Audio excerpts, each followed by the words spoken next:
Bismillahirrahmanirrahim. Alhamdulillahirabbil alamin. Shalatu wassalamu alal mab'uutsi rahmatan lil alamin. Nabiyina Muhammadin wa ala alihi wa ashabihi wa man tabi'ahum bi ihsanin ila yaumiddin. Amma ba'd. Allahumma 'allimna ma yanfa'una wanfa'na bima 'allamtana wa zidna ilma. Alhamdulillah, kembali kita lanjutkan pelajaran kita dalam mempelajari ilmu mustalah al-hadis, masih dengan membaca buku Nuzhatun Nazar fi Tawdih Nukhbatil Fikar karya Syekh Al-Hafidz Ibnu Hajar Al-Asqalani rahimahullahu taala. Dan di pertemuan hari ini insyaallah kita sudah akan masuk ke dalam khatimah penutup yang akan disebutkan oleh beliau rahimahullahu taala, dan sampai akhir dari buku ini merupakan hal-hal yang tidak sulit lagi, hal-hal pelengkap penyempurna dari pembahasan ilmu mustalah al-hadits. Fadhal. Bismillahirrahmanirrahim. Alhamdulillahirabbil alamin. Wassalatu wassalamu ala nabiyyina Muhammadin wa ala alihi wa sahbihi ajma'in. Qala al-Imam Ibnu Hajar Al-Asqalani fi kitabih Nuzhatun Nazar fi Tawdih Nukhbatil Fikar. Khatimah. Wa minal muhim indal muhaddithin ma'rifatu tabaqatir ruwah. Penutup, dan diantara yang penting di sisi al-hadis adalah mengetahui tabaqat rawi. Tabaqatur ruwah, tabaqat rawi, wa faidatuhu al-amnu min tadakhulil mutasyabihain wa imkanul tila'i ala tabyinil mudallisain wal wuqufu ala haqiqatil muradi minal an'anah. Dan faidah mengetahuinya adalah agar supaya aman dari saling memasukkan dari rawi yang masih samar. Iya, biasanya kan sudah dilalui bersama bahwasanya kadang ada rawi sama namanya, sama nama ayahnya, bahkan sama nama kakeknya nanti. Nah, ketika mengetahui tabaqat ini akan menjadikan kita lebih mudah atau lebih aman dari kesamaran. Jangan sampai dimasukkan dari yang sama namanya dimasukkan ke tabaqat tertentu, padahal itu tidak. Makanya dengan mengetahui tabaqat ini kita bisa bedakan antara yang mutasyabih. Dan agar supaya bisa meneliti kejelasan dari dua rawi yang mudallis. Meneliti untuk menyingkap, bukan mudallisain situ, mudallisin. Atau di sebagian nuskho ada tadlis, sebagian nuskho bukan mudallis, di situ disebut ala tabyini tadlis di sebagian nuskho. Dan mengetahui, di antara faidah mengetahui tabaqat dari para rawi yaitu kita mampu memungkinkan untuk meneliti dan menyingkap tadlis yang terjadi dalam sanad, karena nanti akan diketahui kalau dia meriwayatkan misalkan dari fulan, sementara dia lihat tabaqatnya, wah jauh ternyata dia. Maka hal ini diketahui dengan adanya tadlis dari pengetahuan kita terhadap tabaqat dari para rawi. Dan diam atau berhenti di atas hakikat yang diinginkan dari hadis an-ana. Wal wukuf, bisa kita katakan memastikan atas hakikat yang diinginkan dari an-ana, karena terkadang an-ana dari siagul adaan itu kadang mengisyaratkan ada perjumpaan, bertemu semasa, dan juga kadang tidak.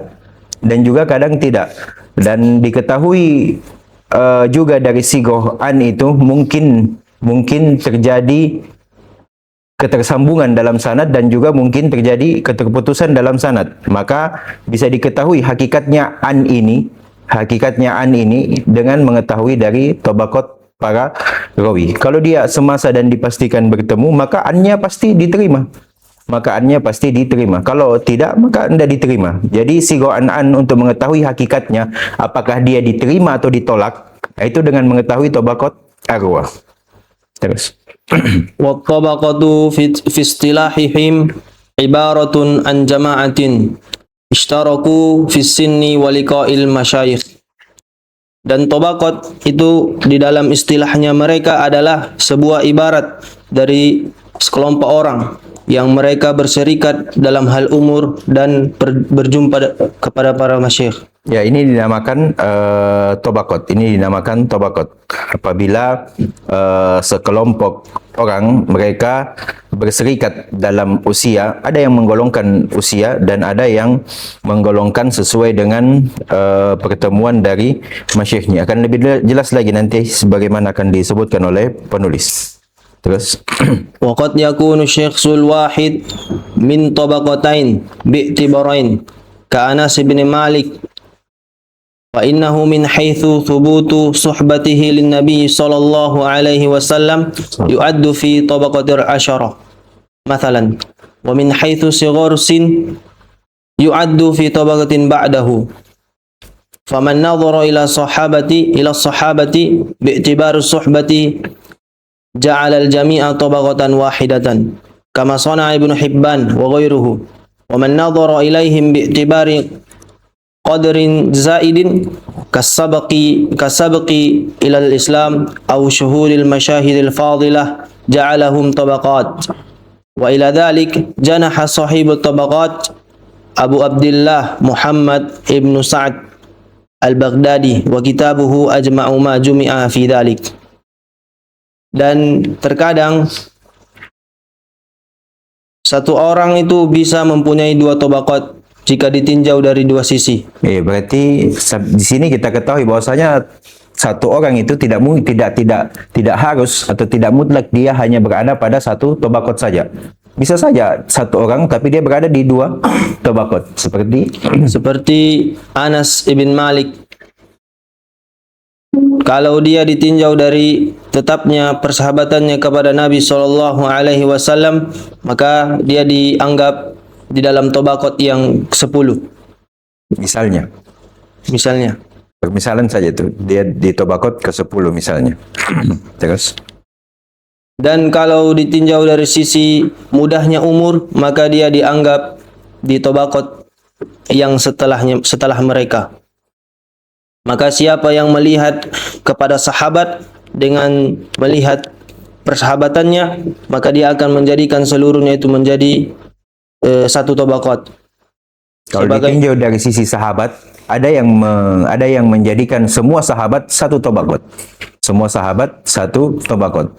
Sebagaimana dilakukan Ibnu Hibban dan selainnya. Ya, jadi Ibnu Hibban menggolongkan pokoknya semua sahabat, dia mau yang tua mau yang muda, semua sahabat dalam satu tobakot. Tapi ada yang tidak menjadikan seperti ini. Ada yang menjadikan tidak seperti ini. Ada yang membagi-bagi sahabat beberapa tobakot. Ada juga yang menjadikan seperti itu. Terusnya lanjut. Dan siapa yang memandang kepada mereka dari sisi adanya kadar tambahan seperti dahulunya dia masuk kepada Islam atau dahulunya mempersaksikan persaksian yang utama. Tidak, dia menghadiri peperangan. Syuhud menghadiri al-masyahid, peperangan yang terjadi, yang mulia, peperangan yang mulia. Ada yang menggolongkan di situ. Mereka menjadikan, terus? Dia akan menjadikan mereka tobakot yang banyak. Ya, banyak tobakot. Jadi ini tadi kita bilang, ada yang menjadikan sahabat itu satu tobakot. Pokoknya semua sahabat berada di satu tobakot. Tapi itu ditinjau dari tetapnya dia sebagai sahabat Nabi SAW. Dan di yang lain, para ulama yang lain ada yang menjadikan sahabat menjadi beberapa tobakot. Tapi ini ditinjau dari kadar tambahan. Misalkan siapa yang lebih dahulu masuk Islam, ini satu tobakot. Siapa yang menghadiri perang ini satu tobakot. Menghadiri perang ini satu tobakot. Seperti itu. Ada yang menjadikan seperti itu. Sebagaimana dilakukan akan disebutkan. Dan kepada hal tersebutlah sahibut tabaqat yaitu Abu Abdullah Muhammad ibn Sa'ad al-Baghdadi condong kepadanya. Ila apa itu? Kemana? Menjadikan tabaqat sahabat pada bi'tibar qadrin zaid. Itu dia. Dan kitabnya adalah yang paling mengumpulkan dari apa-apa yang dikumpulkan pada hal tersebut. Dari buku-buku tabaqat, dari buku-buku yang menyebutkan tentang tabaqat arwah.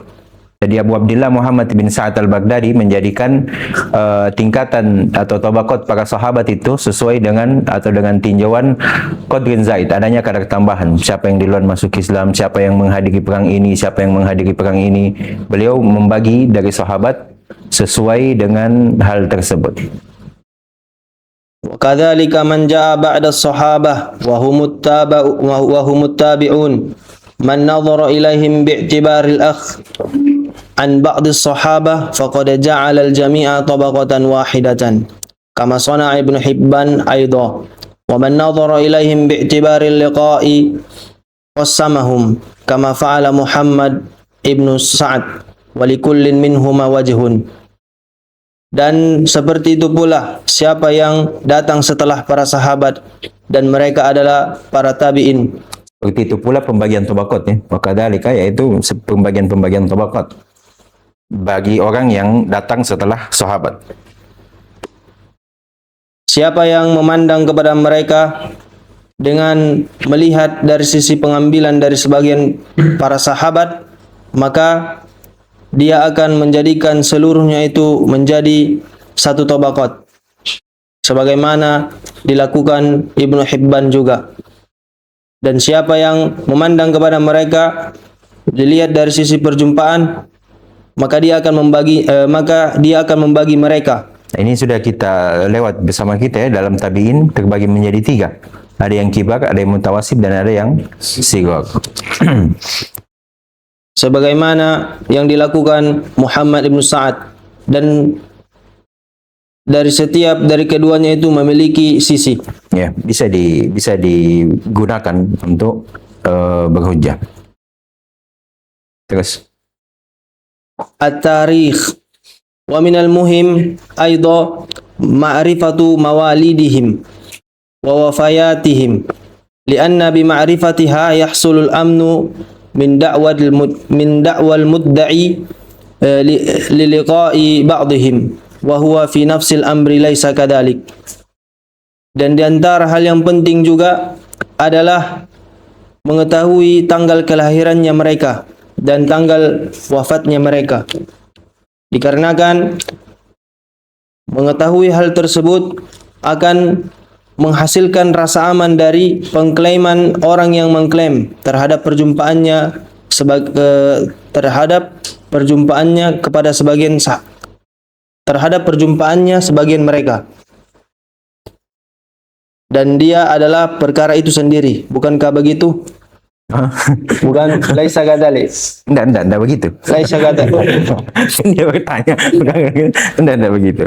Wa huwa fi nafsil amr laisa kadzalik. Maksudnya dia kan mengaku bahwasanya dia ketemu dengan seorang tersebut. Padahal fi nafsil amr kenyataannya pada perkara itu sendiri laisa kadzalik. Dia tidak bertemu. Bagaimana ditahu? Karena ditahu kapan dia lahir, kapan dia meninggal. Kadang seseorang dalam sanadnya mengatakan sami itu fulan. Sementara ketika ditelusuri biografinya, tarikhnya, ternyata yang dia katakan sami itu fulan ini yang dia mendengar darinya sudah meninggal dan dia belum lahir. Makanya dari sini kita aman dari orang yang menyangka bahwasanya dia bertemu. Kalau sami itu kan dia al-liqa, pasti dia bertemu. Kalau dia pakai lafaz sami itu, maka dengan mengetahui tarikhnya, mawalid dan wafatnya, tanggal lahir dan wafatnya, itu memberikan kita rasa aman dari orang yang mengaku-ngaku bertemu dengan seseorang, padahal tidak seperti itu. Jadi tersingkap pengakuan mereka dari pengetahuan kita terhadap tarikh, terhadap tanggal lahir dan tanggal atau waktu lahir dan waktu wafatnya. Terus penting ini diketahui. Awtanur ruwah wa minal muhim aidan ma'rifatu buldanihim wa awtanihim wa faidatuhu al-amnu min tadakhulil ismain idza tafaqa lakin iftaraqa bin nasab. Dan di antara hal yang penting juga adalah mengetahui negeri-negerinya mereka dan tempat-tempatnya mereka. Dan faedahnya adalah agar supaya aman dari tadakhulnya dua nama yang dari dua nama yang apabila sama akan tetapi berbeda dalam hal nasab. Ya, bisa dilihat ini dari nasabnya. Ada ya kemarin lewat bersama kita ya. Sama namanya tapi nanti beda di nasab, beda di nasab. Maka dari situ ketika mengetahui tempat tinggal mereka, negeri-negeri mereka, maka ini menjadikan kita aman, sudah tidak ada lagi iskal dari dua nama yang sama tersebut dengan mengetahui nasabnya, nisbahnya. Ma'rifatu thiqat wa du'afa. Wa minal muhim aidan ma'rifatu ahwalihim ta'dilan wa tajrihan wa jahalatan lianna rawi imma an tu'rafa adalatuhu aw yu'raf fisquhu aw la yu'raf fihi syai'un min dalik. Beliau mulai masuk membahas sedikit, menyinggung sedikit tentang pembahasan jarh wa ta'dil. Walaupun sudah disebutkan beberapa sebab di sebelumnya, di 10 sebab yang kembali kepada dua hal, kepada adalah dan kepada dobatnya. Namun di sini beliau singgung lagi beberapa hal tentang jarh dan ta'dil. Dan di antara yang penting juga adalah mengetahui keadaan-keadaannya mereka. Apakah keadaan mereka itu ta'dil, tajrih, jahalah. Dikarenakan seorang rawi bisa saja dia diketahui keadilannya atau diketahui kefasikannya atau sama sekali tidak diketahui dari hal tersebut. Ya, berarti ada 3 keadaan. Bisa dia diketahui ta'dilnya, bisa dia diketahui tajrihnya, ataukah dia sama sekali tidak diketahui. Ada yang mentajrih atau ada yang menta'dil. Kalau seperti ini, apa keadaannya dia? Majhul apa? Majhul? Majhul hal. Terus. Wa min ahammi dzalik ba'da ittila'i ma'rifatu maratibil jarh wa ta'dil. Dan di antara yang paling penting juga setelah meneliti adalah mengetahui derajat jarh dan derajat ta'dilnya. Yaitu setelah meneliti keadaan-keadaan para rawi, apakah ada ta'dilnya ataukah ada tajrihnya ataukah sama sekali tidak ada ta'dil dan tidak ada tajrih. Nah, setelah mengetahui keadaan mereka ini, maka kita bisa melihat apakah dia diterima atau tidak, ataukah dia memang mutlak untuk ditolak, tidak bisa dikuatkan dan lain sebagainya. Beliau akan menyebutkan nanti tentang beberapa marotib dari tingkatan-tingkatan jarh dan tingkatan ta'dil. Li'annahum qad yajrahuna asy-syakhsa bima la yastalzimu radda hadithihi kullih. Wa qad bayyana asbab dzalika fima madha wa hasarnaha fi asharah wa taqaddama syarhuha mufassalah. Karena kadang mereka itu menjarah seseorang terhadap apa yang tidak mengharuskan ditolak hadisnya seluruhnya. Dan sungguh kami telah menjelaskan. Jadi, oleh karena itu harus ditahu tingkatannya. Karena kadang ada yang dijarah, dia ya hadis tertentu saja, sebagian saja yang ditolak, tidak semuanya. Makanya perlu ada tingkatan. Berarti tidak semua ketika ada jarah langsung dikatakan mutlak tidak diterima. Tidak seperti itu. Makanya ada tingkatan-tingkatan. Inilah pentingnya kita memahami tingkatan. Berarti sampai sini kita bisa pahami bahwasanya ketika ada jarah bukan berarti itu melazimkan kita untuk menolak semua riwayatnya. Terkadang ya sebagian saja riwayatnya yang tertolak. Ataukah bisa diterima ketika ada pendukung. Makanya ini penting untuk memahami maratib al-jarh wa ta'dil. Akan nampak setelah penyebutan beliau rahimahullah. Dan sungguh kami telah menjelaskan sebab-sebab hal itu dari apa yang telah berlalu, dan kami telah membatasinya pada 10 hal dan telah berlalu syarahnya secara tafsil. Ya, 10 dari Al-Kadhib dan apa yang telah beliau sebutkan di sebelumnya, yaitu beliau mengurutkan, kan sebenarnya di situ sudah menjadi isyarat akan tertib, akan apa marotibnya al-jarh. Marotibnya al-jarh berarti kalau di sana kan sebab ta'an. Berarti bukan ta'dil di situ. Yang 10 sebab yang disebutkan itu adalah marotib al-jarh saja. beliau tidak menyebutkan di sana ta'dil. Yang paling parahnya adalah al-kadhib, terus tuhmah bil kadhib, terus apa lagi yang beliau sebutkan kemarin? Hah? Fahishul Yang ketiga yang paling parahnya. Fuhsyul ghalat. Fuhsyul ghalat. Yang keempat? Al-fisik. Yang kelima? Ghaflan. Keenam? Wahm. Yang ketujuh? Jahala. Yang kedelapan? Hah? Apa? Bid'ah. 7 mukhalafah. 8 jahala. 9 bid'ah. Yang ke-10 su'ul hifz. Yang su'ul hifz ini yang tadi dimaksud. Su'ul hifz ini kan jarak atau bukan? Yang su'ul hifz ini nanti keadaan-keadaannya tidak mengharuskan kita menolak semua riwayatnya. Ini yang tadi dia bilang. Kadang yang seorang yang dijaga itu pada apa yang tidak mengharuskan kita menolak hadisnya seluruhnya. Makanya penting, kalau yang paling pertama itu yang al-kadhib sudah nih.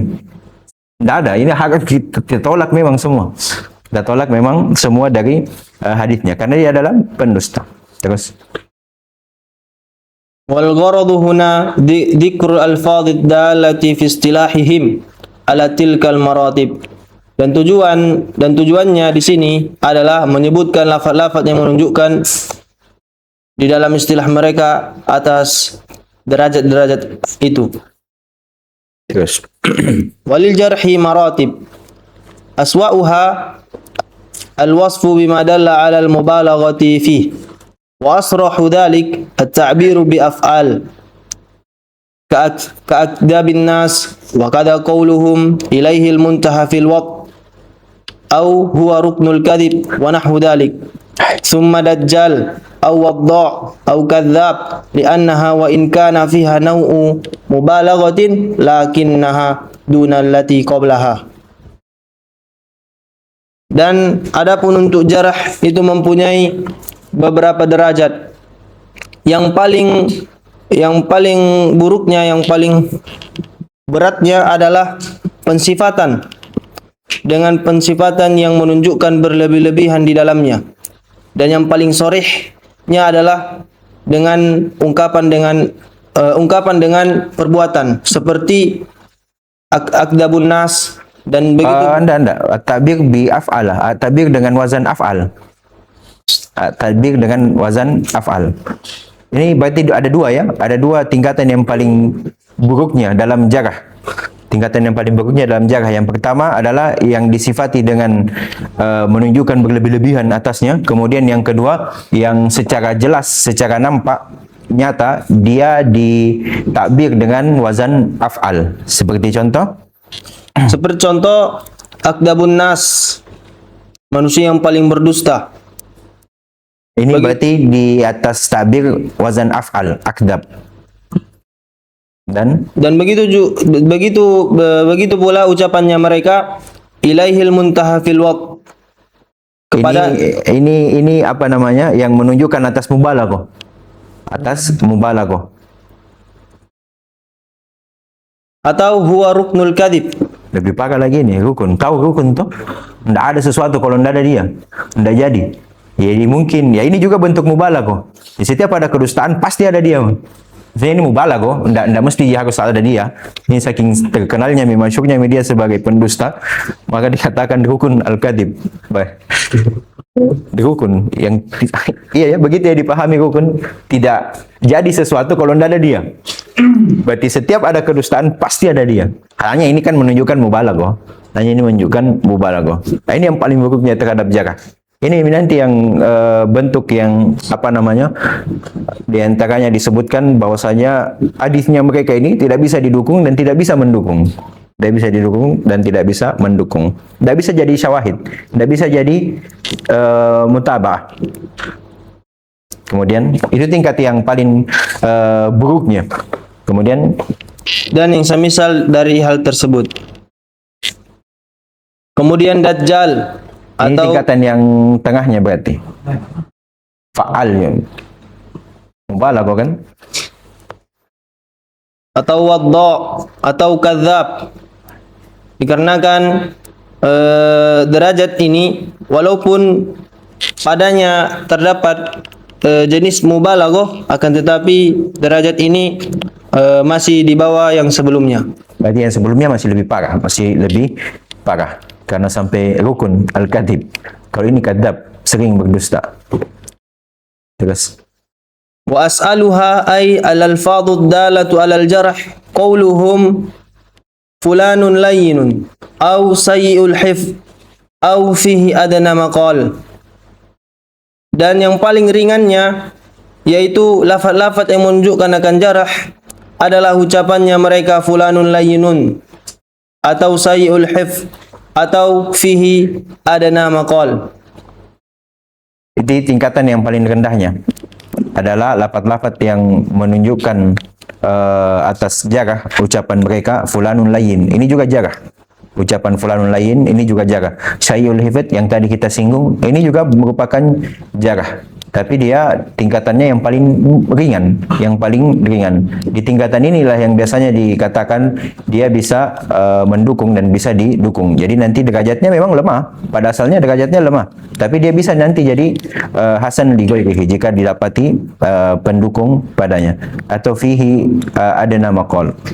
Itu ucapan-ucapan jarah.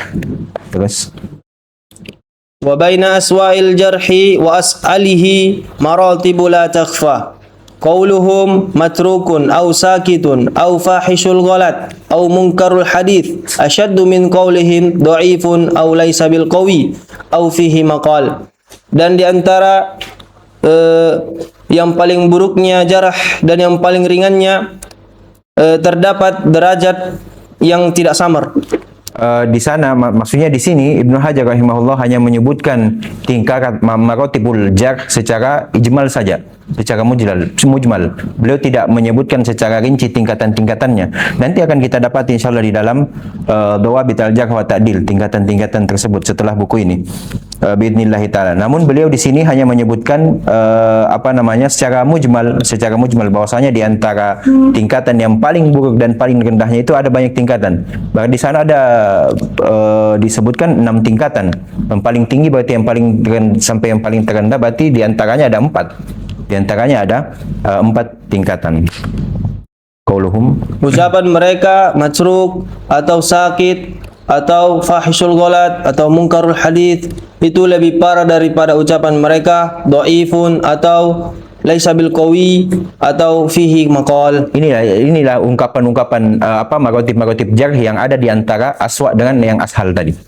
Aswa dengan yang ashal tadi. Beliau sekali lagi secara mujmal menyebutkan di sini, bukan makomnya untuk merinci dari pembahasan hal tersebut tentang tingkatan jarh wa ta'dil. Ada di buku sendiri. Terus Maratibut ta'dil. Wa minal muhim aidha ma'rifatu maratibit ta'dil. Wa arfa'uha al-wasfu aidha bima dalla 'ala al-mubalaghati fihi. Wa asrahu dhalik at-ta'biru bi af'al ka awthakin nas aw athbatin nas aw ilaihil muntaha fi at-tathabbut. ثم ما تأكد بصفة من الصفات الدالة على التعديل أو وصفين كثقة ثقة أو ثبت أو ثقة حافظ أو عدل ضابط أو نحو ذلك. Dan di antara hal yang penting juga adalah mengetahui derajat ta'dil. ya, setelah mengetahui maratib al-jarh, maka kita juga harus tahu maratib at-ta'dil. Maratib at-ta'dil. Dan yang paling tingginya adalah pensifatan juga, dengan apa yang menunjukkan atas berlebih-lebihan di dalamnya. Yang paling sorehnya tentang hal itu adalah ungkapan dengan wazan af'al, seperti awthakin nas, atau athbatun nas, atau ilahil muntaha fi tathabbut. Nah, ini predikat-predikat atau label-label yang disematkan kepada rawi yang menunjukkan akan takdilnya mereka, dan mereka berada di atas tingkatan yang paling tertinggi dari takdil. Kemudian apa yang menguatkan dengan satu sifat dari sifat-sifat yang menunjukkan akan takdil, atau dengan 2 sifat seperti thiqah atau sabtin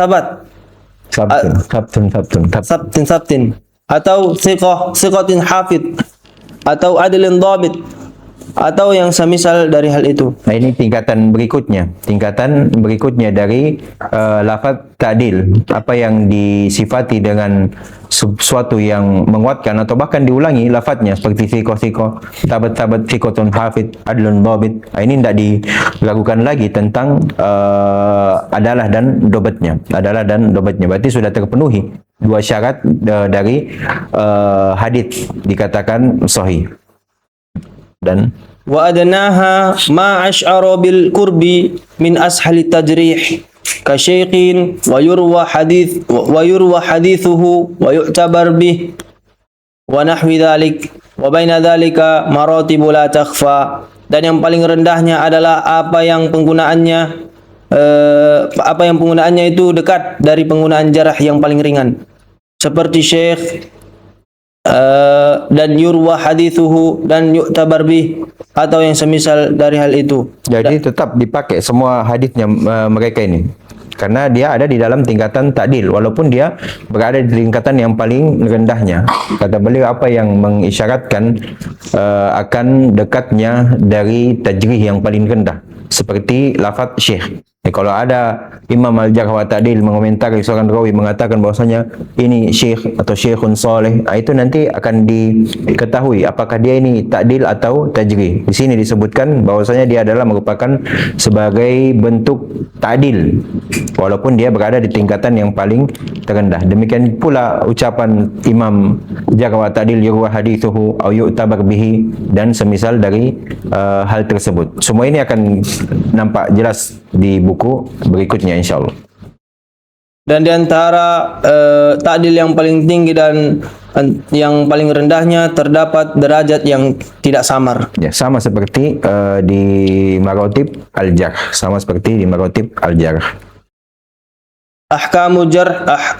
Ahkamul jarhi wa ta'dil.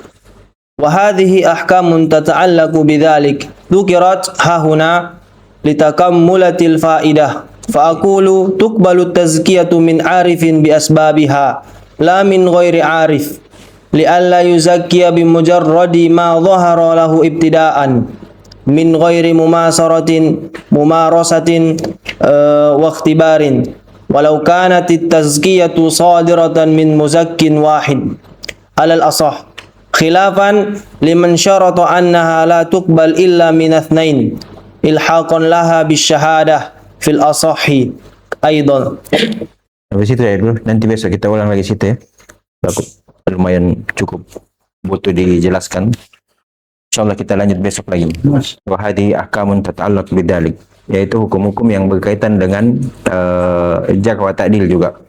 Akan disebutkan beberapa faidah sebagai penyempurna. Adapun pembahasan tentang maratib al-jarh wa ta'dil, tentang tingkatan-tingkatan jarh dan at-ta'dil, itu akan lebih jelas lagi nampak bagi kita dalam pembahasan khusus atau buku khusus yang menyebutkan tentang jarh wa ta'dil di Dawabit al-Jarh wa Ta'dil.